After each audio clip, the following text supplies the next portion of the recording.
Welcome to Chehalem's first video newsletter. This is kind of a kick for us, and hopefully you'll see visually some of the things that are important to us and things that are happening right now. First thing we wanted to do was to return to some of the basics, where the grapes are grown, where the soil is, where the first vineyard was. So let's go back to the past. Here at Ridgecrest. Ridgecrest is the first vineyard in the Ribbon Ridge AVA. Of course, at that time, it was not a viticultural area. Ribbon Ridge within the Chehalem Mountains is this area right here. And we're at the very crest of it. Ridgecrest Vineyards. 1980 was when we purchased the property, 1982 when we began the first plantings. This vineyard block right here is the first vineyard block on the Ribbon Ridge. And we always get especially complex Pinot Noirs off of this site. That's the reason that our reserve, which is the pinnacle of our pyramid of high quality Pinots, is exclusively from Ridgecrest.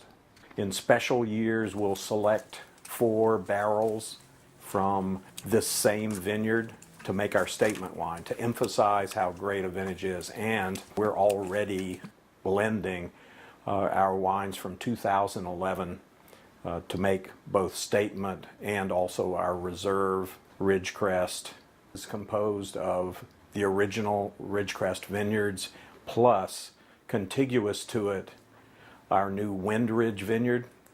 We issue both a Wind Ridge single vineyard and a Ridgecrest. In a year like 2011, Wind Ridge excelled.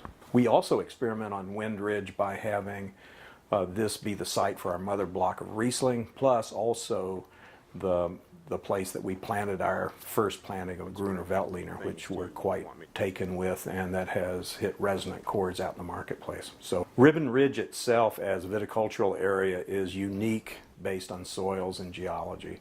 It is made up of very consistent ocean sedimentary soil set.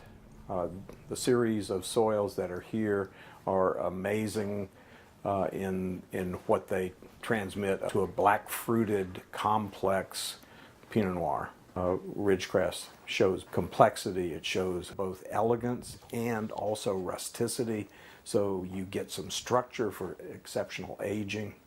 And I attribute it to the soils.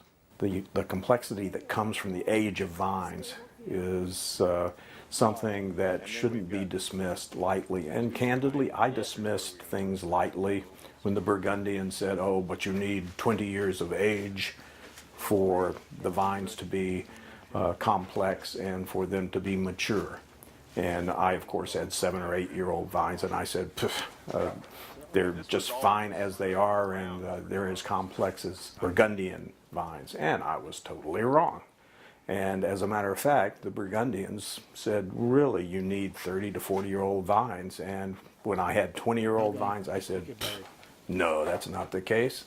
And I was once again wrong. We've got 30 year old vines now on Ridgecrest, and they are amazing vines.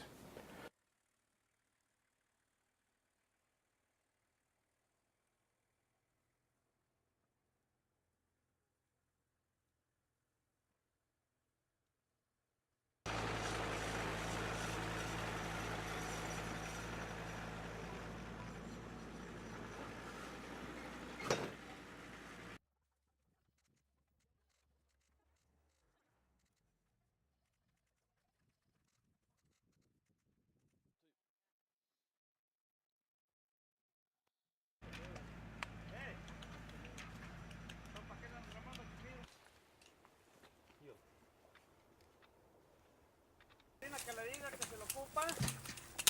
No, que necesitas decirle tú. No, que necesitas de decirle tú. De modo,